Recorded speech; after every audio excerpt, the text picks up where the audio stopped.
Baiklah, Assalamualaikum warahmatullahi wabarakatuh.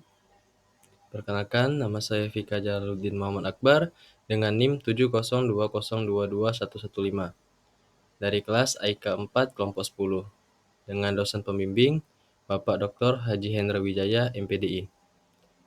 Baiklah, jadi di sini saya akan menampilkan hasil presentasi yang sudah saya buat dengan judul Public Speaking, Khutbah, dan Khutbah Jumat. Sebelumnya, izinkan saya untuk menyampaikan hasil presentasi yang sudah saya buat.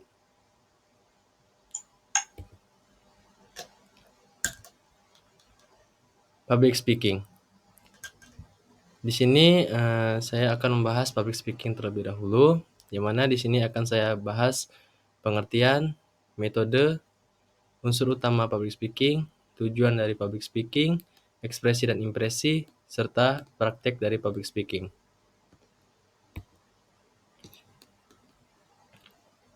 Apa itu public speaking? Jadi, di sini menurut Webster Third New International Dictionary menjelaskan bahwa public speaking ialah proses penyampaian pembicaraan di depan publik atau the act of process of making speeches in public, atau seni ilmu pengetahuan mengenai komunikasi lisan yang efektif dengan para pendengar. Joseph A. DeVito juga mengatakan bahwa berbicara di depan umum atau public speaking merupakan bentuk komunikasi di mana seorang pembicara menghadapi pendengar dalam jumlah relatif besar dengan pembicaraan yang relatif kontinu, biasanya bertemu muka. Public speaking merupakan sebuah rumpun keluarga ilmu komunikasi atau retorika yang mencakup berdiskusi, berdebat, pidato, memimpin rapat, moderator, MC, dan presenter, serta kemampuan seseorang untuk dapat berbicara di depan publik, kelompok, maupun perseorangan yang perlu menggunakan strategi dan teknik berbicara yang tepat. Dari uraian di atas, tentu kita tidak bisa menganggap bahwa teknik berbicara sederhana akan bisa membuat seseorang mampu mempengaruhi, menguasai, atau bahkan mempersuasi orang lain untuk suatu kepentingan tertentu. Oleh karena itu, kita perlu dan butuh keterampilan berbicara efektif secara khusus, berupa sikap dan teknik berbicara yang mumpuni agar kita bisa melakukan itu semua, baik dalam penyampaian pesan, mempengaruhi orang, dan lain sebagainya. Lalu, bagaimana metode public speaking?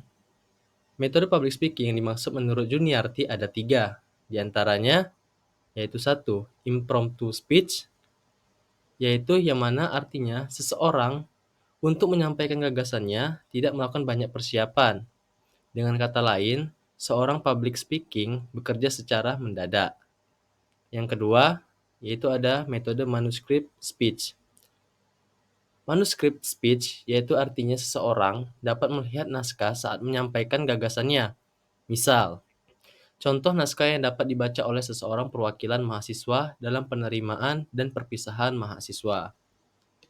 Lalu, yang ketiga, itu ada metode extemporaneous speech. Apa extemporaneous speech? Extemporaneous speech yaitu artinya seseorang tanpa menggunakan naskah itu dapat menyampaikan gagasannya dengan lebih informatif dan komunikatif. Nah, selain itu, untuk menjadi seorang public speaker yang baik, itu harus mempunyai kepercayaan diri yang tinggi, persiapan yang optimal, penguasaan kata-kata yang baik, kontak mata dan gerak tubuh yang baik, dan kemampuan mengendalikan audiens. Lalu, apa unsur utama dalam public speaking? Di sini menurut Sirait tahun 2008 menjelaskan bahwa unsur-unsur yang harus diperhatikan dalam public speaking yaitu ada 5.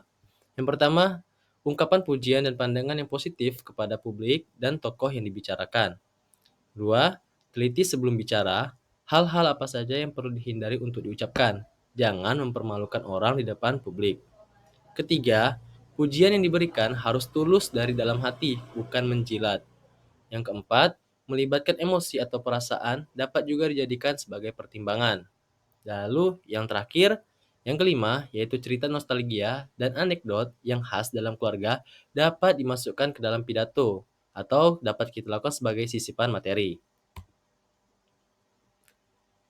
Lalu, apa unsur-unsur dasar public speaking?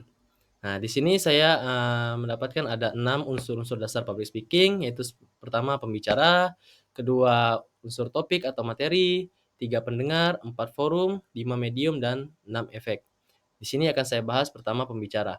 Apa sih pembicara pada unsur dasar public speaking? Pembicaranya itu adalah tugasnya sebagai menyampaikan pesan yang sesuai dengan keadaan atau tema yang ditentukan. Lalu, kedua, topik atau materi, yaitu dalam public speaking harus ada materi yang disampaikan, dan materi yang akan disampaikan itu perlu dipersiapkan dengan sebaik mungkin. Yang ketiga, pendengar. Pendengar adalah orang-orang yang akan menerima materi pembicaraan dari sang pembicara tersebut. Keempat, forum. Forum atau tempat yang ditentukan, hal ini menyangkut momentum atau tempat yang akan menemukan antara pembicara dan pendengar dalam satu tempat. Yang kelima, medium, yaitu adalah media atau peralatan untuk menyampaikan pesan. Media untuk menyampaikan pesan itu dapat berupa seperti tulisan, audio, video, dan lain sebagainya. Lalu yang terakhir yaitu adalah efek, dampak atau hasil dari penyampaian materi tersebut. Yang mana efek ini sendiri yaitu adalah hasil akhir dari sebuah komunikasi yang disampaikan melalui public speaking. Nah, hal itu dapat diukur dari sikap dan tingkah laku dari audiens tersebut. Lalu, public speaker juga itu perlu berlatih untuk memperlancar dan meningkatkan kemampuannya. Nah, menurut si Wright, tahun 2008 itu menyampaikan beberapa hal yang dapat dilakukan bagi public speaker. Yang mana antara lain, satu, berlatih dengan batas waktu. Dua, berlatih berpikir dan berbicara positif. Ketiga, berlatih kritis memeriksa kekurangan alur acara dan teks. Empat, berkomunikasi dengan orang terdekat ketika ragu akan mengatakan sesuatu. Dan yang kelima, yaitu bertanya kepada keluarga yang lebih senior tentang peristiwa atau keluarga yang pantas diucapkan. Lalu kita lanjut. Adapun kiat percaya diri ketika berbicara di depan umum. Nah, di sini disampaikan menurut Larasati tahun 2009, yaitu kiat percaya diri ketika berbicara di depan umum itu ada 6. Yang mana pertama, kita harus positive thinking. 2, persiapan matang. Ketiga, lakukan mulai dari sekarang. 4, terus rajin berlatih. 5, rajin membaca. Dan terakhir, manfaatkan kesempatan yang ada. Lalu selanjutnya, apa sih tujuan dari public speaking? Di sini menurut Navita Kristi Astuti tahun 2010, menerangkan bahwa ada 6 tujuan public speaking, yaitu sebagai berikut. Pertama, motivasi. Motivasi sendiri yaitu ada suatu dorongan dalam diri manusia untuk bertindak atau melakukan sesuatu. Dorongan tersebut biasanya didasari oleh adanya kebutuhan akan sesuatu hal, baik materi dan non-materi. Motivasi juga itu dapat datang dalam diri sendiri biasanya berkat pengalaman, sikap hidup, dan kematangan seseorang dalam melihat kehidupannya. Lalu kedua ada influence. Influence sendiri yaitu adalah upaya yang dilakukan untuk mempengaruhi orang lain dengan ide-ide yang dimiliki maupun fakta-fakta yang terjadi di lingkungan sekitar kita sehingga orang lain mengalami perubahan tingkah laku, cara pandang, maupun keyakinan. Yang keempat, persuasion to persuade, yaitu adalah upaya untuk membujuk seseorang hingga orang tersebut bergerak untuk melakukan tindakan tertentu. Nah, public speaking sendiri itu merupakan cara yang ampuh untuk menggerakkan orang-orang untuk pada hal-hal tertentu, yang mana hal ini biasanya dilakukan para pemimpin untuk melakukan gerakan atau melakukan tindakan yang sangat taktis di setiap kesempatan atau momentum tertentu. Lalu keempat itu ada informing.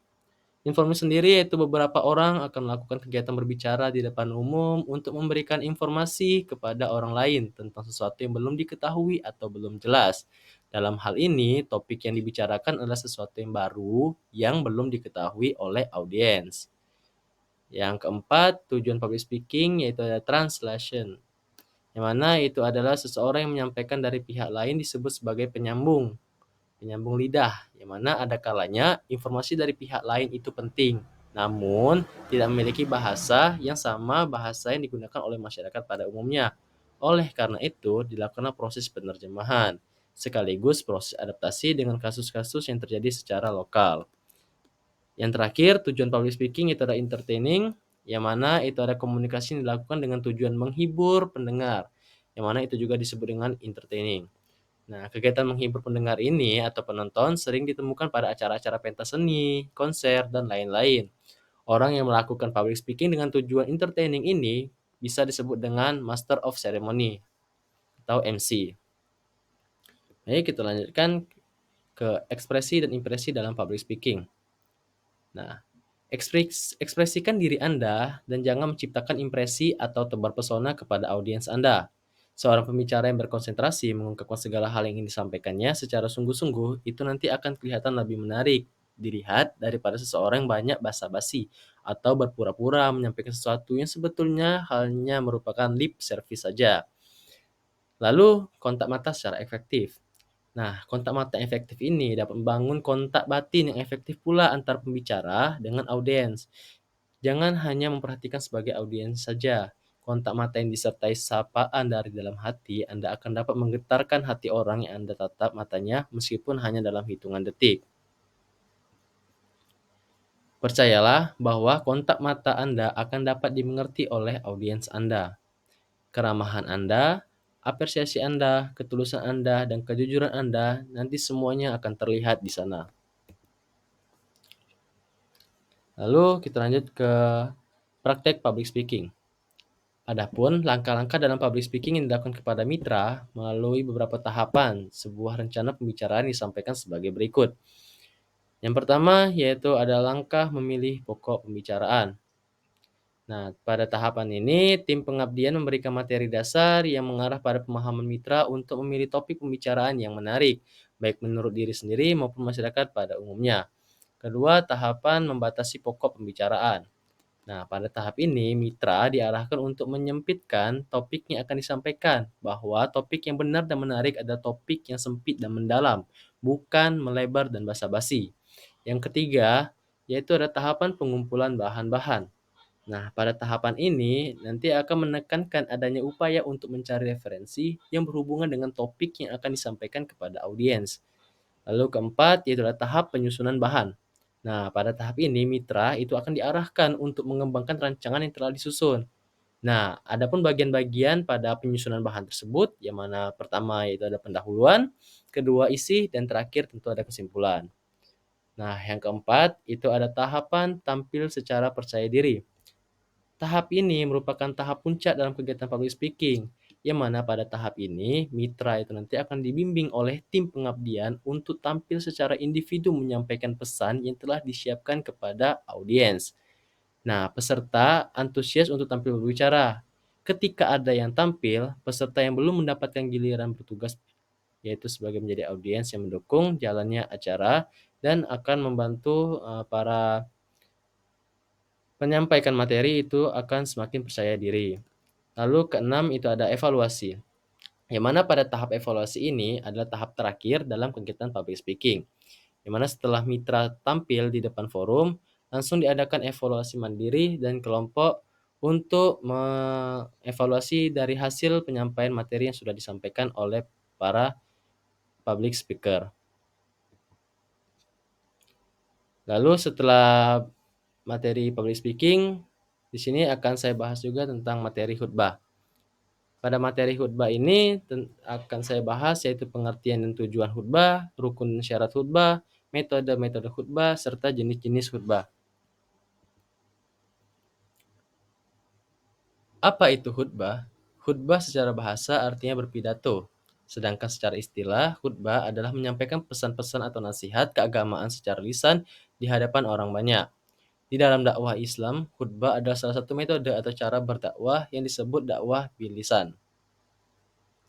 Ada banyak metode dakwah lainnya seperti metode propaganda, uswatun hasanah, ta'alif atau penyantunan, tahniyah atau ucapan turut bersukacita, silaturahmi, iyadah dan takziah, bil kolam, lukisan, cerita, pendidikan, bilamal, dan lain-lain. Oleh karena itu, apabila kita bertanya apa tujuan khutbah, jawabannya adalah kembali kepada tujuan dakwah tersebut, yaitu mewujudkan masyarakat Islam yang sebenar-benarnya. Masyarakat yang berakhlakul karimah dan menegakkan syariat Islam di dalam segenap aspek kehidupannya sebagaimana yang ditentukan di dalam Al-Quran dan As-Sunnah. Lalu, adapun dakwah sendiri hukumnya adalah wajib. Wajib. Salah satu landasan atau dalil yang sering digunakan mengenai persoalan wajibnya berdakwah di dalam ajaran Islam adalah Quran Surah Al-Imran ayat 104, yang mana artinya, dan hendaklah ada di antara kamu segolongan umat yang menyeru kepada kebajikan, menyuruh kepada yang ma'ruf, dan mencegah dari yang munkar. Merekalah orang-orang yang beruntung. Quran Surah Al-Imran ayat 104. Lalu selanjutnya, apa tujuan khutbah? Tujuan khutbah sebenarnya kembali kepada tujuan dakwah, yaitu mewujudkan masyarakat Islam yang sebenar-benarnya, yang masyarakat yang berakhlak karimah, yang mana sudah disampaikan tadi pada surah Al-Imran ayat 104. Dan apa rukun khutbah? Jadi rukun khutbah itu ada 5. Yang mana yang pertama itu ada membaca tahmid, yang mana itu sesuai dengan hadis yang diriwayatkan dari Jabir bin Abdullah. Ia berkata bahwasanya apabila Rasulullah SAW menyampaikan khutbah pada hari Jumat, beliau memuji Allah. Suaranya lantang dan semangatnya berkobar-kobar bagaikan panglima perang yang sedang memberikan komando kepada bola tentaranya. Kemudian kedua itu ada membaca sholawat. Sholawat kepada Rasulullah SAW ada berbagai macam bentuk. Ada yang panjang dan ada yang pula yang pendek. Sholawat dalam khutbah Jumat dapat berupa lafaz yang sederhana maupun lafaz yang lengkap, seperti mencantumkan ucapan salam kepada keluarga maupun sahabat Nabi. Lalu yang ketiga yaitu adalah menjelaskan sepenggal ayat dari Al-Quran, yang mana khutbah Jumat itu pengganti dari 2 rakaat salat yang ditinggalkan, maka membaca ayat Al-Quran dalam khutbah hukumnya wajib. Kemudian 4. Memberi wasiat atau nasihat. Nasihat atau wasiat yang menjadi rukun intinya sekedar menyampaikan pesan untuk taat kepada Allah Subhanahu wa taala dan sejenisnya, atau setidaknya untuk menjauhi larangan-larangan dari Allah Subhanahu wa taala. Lalu kelima itu bertanya kepada keluarga yang lebih senior tentang peristiwa atau keluarga yang pantas diucapkan. Itu doa atau permohonan ampun untuk umat Islam jadikan rukun yang harus disampaikan dalam khutbah Jumat menurut mazhab. Lalu kita lanjutkan ke syarat khutbah. Adapun syarat khutbah adalah sebagai berikut, yaitu pertama, khatib berdiri pada dua khutbah dan kedua khutbah dipisah dengan duduk. Yang mana kemudian selanjutnya itu adalah suci tempat pakaian dan badan dari najis dan hadas serta menutup aurat. Kemudian ketiga, khotib berdiri pada dua khutbah dan kedua khutbah dipisah dengan duduk. Kemudian keempat itu adalah tertib. Baiklah, selanjutnya itu adalah metode khutbah. Yang mana metode khutbah ini secara etimologi, metode berasal dari bahasa Yunani metodos, yang berarti cara atau jalan. Jadi metode khutbah adalah jalan atau cara untuk mencapai tujuan dakwah secara efektif dan efisien. Yang mana metode khutbah sendiri itu ada 2, yaitu lantang, suara keras, yang mana dalam aspek kejelasan atau clarity, khotib disunahkan mengeraskan suaranya atau bersuara lantang saat khutbah agar jelas terdengar oleh jamaah. Kemudian kedua, ringkas tidak lama, yang mana ini para khotib disunahkan untuk memendekkan khutbahnya atau tidak berlama-lama, berpanjang-panjang, apalagi bertele-tele menyebabkan bahasa melebar kemana-mana alias tidak fokus. Kemudian ada macam-macam khutbah. Nah, di sini ada beberapa macam khutbah yang ada dan patut untuk diketahui dalam ajaran Islam, yang mana secara keseluruhan apabila dilihat dari segi rukun atau bagian khutbah, maka sebenarnya tidak ada perbedaan yang begitu signifikan antara satu khutbah dengan khutbah yang lainnya. Yang mana di sini ada 5 macam khutbah, yaitu ada khutbah sholat Jumat, khutbah sholat hari raya Idul Fitri dan hari raya Idul Adha. Yang ketiga, khutbah sholat gerhana, kusuf dan khusuf. Yang keempat adalah khutbah sholat istisqa, dan kelima itu adalah khutbah ketika wukuf di Arafah. Nah, di sini akan saya bahas jenis khutbah, yaitu merinci terlebih dahulu pada presentasi kali ini itu adalah khutbah Jumat. Yang mana di sini pada khutbah Jumat sini saya akan membahas 3 bagian, yaitu ada pertama hukum khutbah, rukun dan syarat khutbah, serta praktek dari khutbah Jumat. Baiklah, di sini hukum khutbah Jumat. Khutbah Jumat merupakan bagian yang tidak terpisahkan dari sholat Jumat. Dengan kata lain, sholat Jumat yang dilaksanakan khutbah Jumat sebelumnya, maka sholat Jumat tersebut menjadi tidak syah. Adapun sholat Jumat itu hukumnya wajib atas setiap muslim laki-laki yang telah dewasa, merdeka, dan tetap dalam negeri. Sedang wanita, kanak-kanak, hamba sahaya, dan orang yang sedang sakit tidak wajib sholat Jumat. Kemudian ada rukun khutbah Jumat. Secara bahasa, rukun itu berasal dari bahasa Arab yang artinya bagian. Nah, adapun rukun khutbah Jumat adalah sebagai berikut. Yang pertama itu membaca tahmid, kemudian itu syahadat berdasarkan sabda Rasulullah SAW, di mana itu sholawat kepada Rasulullah SAW ada berbagai macam bentuk, ada yang panjang, ada pula yang pendek. Kemudian membaca sholawat pada Nabi Muhammad SAW. Kemudian keempat memberi wasiat dan takwa.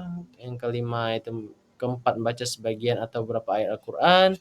Dan keenam yaitu menutup dengan baca doa untuk kaum muslimin. Lalu ada syarat khutbah Jumat. Adapun syarat khutbah Jumat adalah sebagai berikut, yang mana pertama khatib berdiri pada dua khutbah dan di antara kedua khutbah dipisah dengan duduk. Kedua, khutbah dilaksanakan sebelum sholat Jumat, yang mana sholat Jumat itu dilaksanakan pada waktu zuhur, yaitu saat tergelincirnya matahari sampai dengan bayang-bayang sama dengan bendanya pada hari Jumat. Kemudian ketiga, suci tempat dan pakaian dari najis serta suci badan dari hadas dan menutup aurat. Yang mana ketika hendak pergi ke masjid untuk menunaikan sholat Jumat, kita disunahkan untuk mandi terlebih dahulu, memotong kuku, memakai pakaian terbaik, dan memakai wangi-wangian. Yang keempat itu rukun khutbah dibaca dalam bahasa Arab, dan terakhir itu syaratnya adalah tertib. Nah, baiklah di sini ada bagian terakhir yaitu adalah praktek khutbah Jumat. Yang mana di sini telah berlalu tahun dan kondisi contoh dari khutbah Jumat itu telah berlalu tahun dan kondisi seorang muslim tidaklah menyenangkan, peristiwa-peristiwa menyedihkan, pertumpahan darah, telangganya kehormatan, pengrusakan harta benda yang menyedihkan, lisan tak mampu untuk mengungkapkan tragedi-tragedi yang terjadi, hanya kepada Allah tempat mengeluhkan segalanya, tidak ada perubahan, tiada daya dan kekuatan kecuali dengan Allah. Baiklah, ini yang wajib bagi kaum muslimin untuk kembali kepada apa yang ditunjukkan oleh pokok-pokok syariat berupa kesatuan barisan, persatuan jamaah dan menjaga tujuan-tujuan primer agama ini, seperti menjaga agama, darah, harta, akal dan harga diri. Sesungguhnya Allah tidak suka dengan pengrusakan. Kemudian saudara-saudaraku se-Islam, termasuk amalan yang terbaik dan tersuci adalah selawat kepada Nabi termulia Allahumma sholli ala Muhammad. Yang mana di sini ya Allah perbaikilah keadaan kami dan keadaan kaum muslimin. Ya Allah hilangkanlah kesedihan, hilangkanlah penderitaan. Ya Allah selamatkanlah hamba-hambamu dari segala fitnah dan bencana. Ya Allah hancurkanlah musuh-musuhmu, sesungguhnya mereka tidak akan melemahkanmu. Wahai Maha Agung, ya Allah jagalah saudara-saudara kami dimanapun mereka berada. Ya Allah jadilah Engkau sebagai penolong bagi mereka. Wahai Maha Perkasa dan Maha Kuat. Ya Allah berilah taufikmu kepada pelayan dua kota suci. Arahkanlah ia kepada perkara yang Engkau cintai dari doi. Ya Allah, tolong agama ini dengannya dan tinggikanlah kaum muslimin dengannya. Ya Allah, ampunilah kaum muslimin dan muslimat, baik yang hidup di antara mereka maupun yang telah meninggal. Ya Allah, berikanlah kebaikan dunia kepada kami dan juga kebaikan akhirat serta jagalah kami dari azab neraka. Ilaha illa anta subhanaka inni kuntu minaz zalimin. Allahumma shalli wassalim ala nabiyyina Muhammadin wa alihi washabbihi ajmain. Baiklah, mungkin itu saja yang dapat saya sampaikan dari hasil presentasi saya mengenai public speaking, khutbah dan khutbah Jumat. Jika ada pertanyaan bisa hubungi saya, komen di bawah. Baiklah, jika saya ada kata-kata yang salah saya mohon maaf, kepada Allah saya mohon ampun. Saya akhiri presentasi yang saya sampaikan ini. Saya ucapkan terima kasih. Wassalamualaikum warahmatullahi wabarakatuh.